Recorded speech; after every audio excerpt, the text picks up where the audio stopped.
Hello বন্ধুরা, শুভ দুপুর। আবারও আজকে একটা লং ভিডিও নিয়ে চলে এলাম তোমাদেরকে সাথে নিয়ে আজকে ভিডিওটা শুরু করছি। তো আমার আজকে দুপুরে রান্না হবে, দেখো, মাছের কালিয়া। আমি ছিলাম না, কাল বাপের বাড়ি গেছিলাম, আজকে এসছি। আসার পথে তিনটে বেশ বড়ো সাইজের পেটি কাটিয়ে নিয়ে এসছি। 3 পিস পেটি আছে রুই মাছের। তো মাছের কালিয়া হবে। এখানে টমেটো পেস্ট করে রেখেছি, দুটো মিডিয়াম সাইজের টমেটো পেস্ট করে রেখেছি। আর এখানে রসুন, পেঁয়াজ, আদা এটা পেস্ট করে রেখেছি। আর এদিকে এই যে ভাত বসে গেছে, ভাতে কটা আলু দিয়ে দিয়েছি। আলু সেদ্ধ হবে, মাছের কালিয়া হবে আর ভাত হবে। এই হবে আজকে দুপুরের মেনু। তো দেখো, আমি কড়াই বসিয়ে দিয়েছি আর কড়াইয়ে তেলও দিয়ে দিয়েছি। তেলটা গরম হলে পরে এই যে নুন হলুদ মাখিয়ে রেখেছি, মাছটাকে ভেজে নেব, দিয়ে মাছের কালিয়াটা করে নেব। তো দেখো, আমার মাছ ভাজা হয়ে গেছে।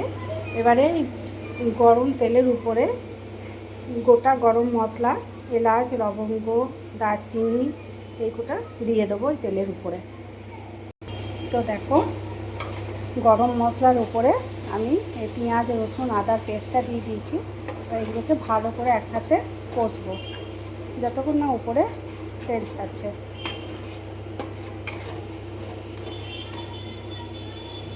দেখো, মশলাগুলো ভালো করে কষা হয়ে গেছে, তেল ওপরে ছেড়েছে, তেল ওপরে উঠে এসছে। এবারে একটু টক দই দিয়ে দেবো। এবার দেখো, টক দইটাকে ভালো করে এর সাথে কষিয়ে নেব।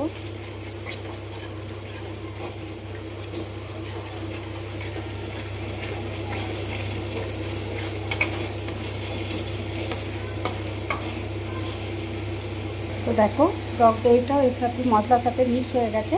এবারে আমি যে টমেটো পেস্টটা করে রেখেছিলাম সেটাও দিয়ে দেবো, দিয়ে এটাকেও বেশ কিছুক্ষণ কষাবো।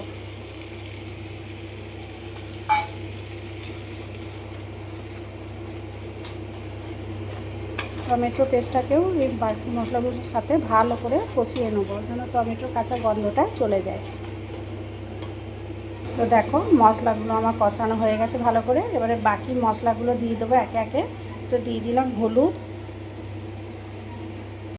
দিয়ে দিলাম কাশ্মীরি লঙ্কা গুঁড়ো, দিয়ে দিলাম জিরে গুঁড়ো, দিয়ে দিলাম স্বাদ মতো নুন, আর দিয়ে দিলাম অল্প একটু চিনি। এবার সবগুলোকে একসঙ্গে ভালো করে মিক্স করব। সব রকমভাবে মশলাগুলো দিয়ে ভালো করে মিক্স করে নেব, দিয়ে আরও বেশ কিছুক্ষণ কষিয়ে নেব। তো দেখো, মশলাগুলো আমার সব ভালো করে কষানো হয়ে গেছে। এবারে জল দিয়ে দেব, জল দিয়ে কিছুক্ষণ ফোটাতে দেব। এটা যখন ফুটবে ঝোলটা, তখন ভাজা মাছগুলো দিয়ে দেব।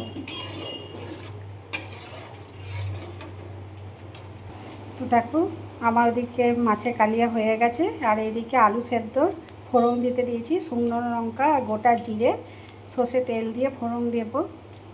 এটা হয়ে গেলেই ফোড়নটা দিয়ে দেবো। এই যে আলু সেদ্ধটা মেখে রেখেছি নুন দিয়ে, ওটা দিয়ে আরও ভালো করে মেখে নেবো আলু সেদ্ধটা। তো চলো, আলু সেদ্ধটাকে ভালো করে ফোড়নটা দিয়ে শুকনো লঙ্কা জিরেটাকে দিয়ে মাখিয়ে নিই।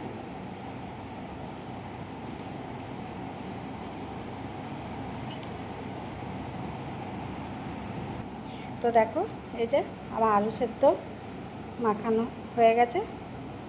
আর এদিকে স্যালাড কেটে রেখেছি, টমেটো, শসা, পেঁয়াজ, এটা হচ্ছে স্যালাড।